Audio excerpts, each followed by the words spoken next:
नमस्कार, भगवती किचनमध्ये तुमचं सगळ्यांचं खूप खूप स्वागत आहे. आज आपण बनवणार आहे शंकरपाळे.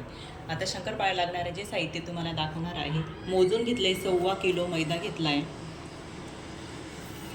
तूप घेतले 50 ग्रॅम तूप घेतले. पिठी साखर आहे, दळून घेतलेली आहे साखर. मी साखर दळूनच मोजून घेतलेली 50 ग्रॅम पिठी साखर आणि 1 कप दूध घेतलेले. चला तर मग आता रेसिपीला सुरुवात करूया. सगळ्यात आधी मी भांड्यात काय करणार आहे, दूध टाकून घ्यायचं, नंतर तूप टाकून घ्यायचं. तूप जास्त टाकायचं नाही, तूप जास्त टाकल्याने नंतर विरघळतात. साखर जर तुम्हाला जास्त गोड हवे असेल तर तुम्ही थोडी साखर टाकू शकता, पण जास्त साखर टाकायची नाही, नाहीतर नंतर काय होतं, कडक होऊन जातं.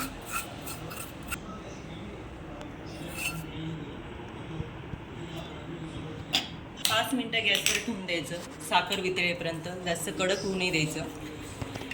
साखर विरघळली ना की लगेच आपण ती काढून घ्यायचं. 2 ते 3 मिनटं राहू द्यायचं गॅसवर, हलवून घ्यायचं छान असं.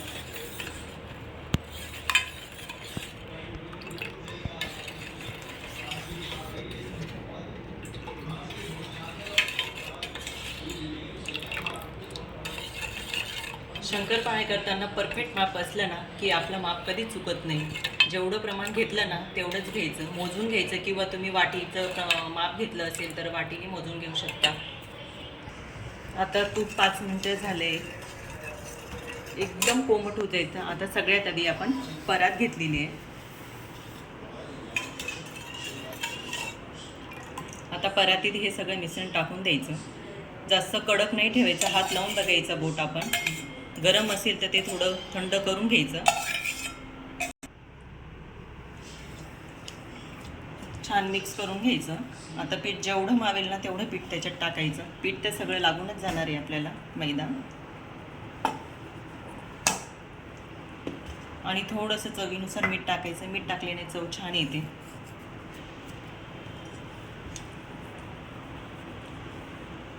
छान असं मिक्स करून घ्यायचं.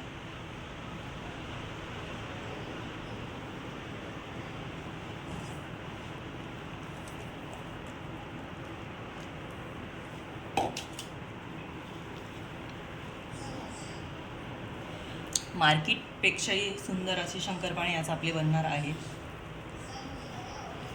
जास्त कडकही नाही आणि नरमही नाही.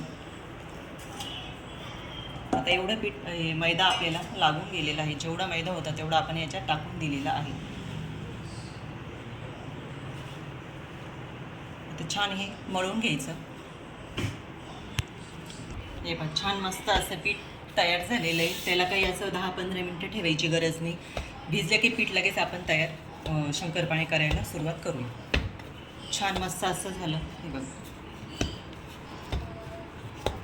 चला तर मग आता आपण ते लाटून घेऊया. छोटे छोटे गोळे घ्यायचे.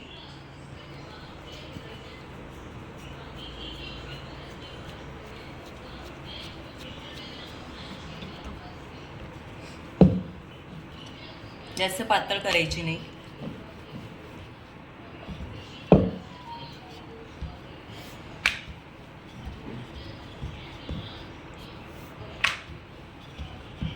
छान असं लाटून घ्यायचे. मस्त छोटे छोटे करून घ्यायचे. आधी जसे पाहिजे आकाराचे तुम्हाला, छोटे मोठे तुम्ही करू शकता.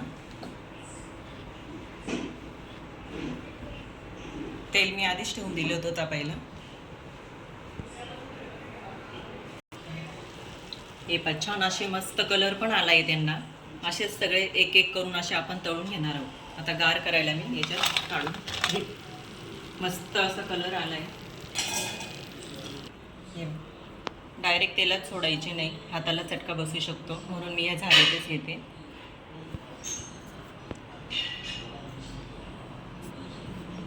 जास्त तळायला घाई करायची नाही, नाही तर आतमध्ये ना कच्चे राहतात. गॅस आधी फुल करून द्यायचा, नंतर मग मंद आचेवर तळून घ्यायचे.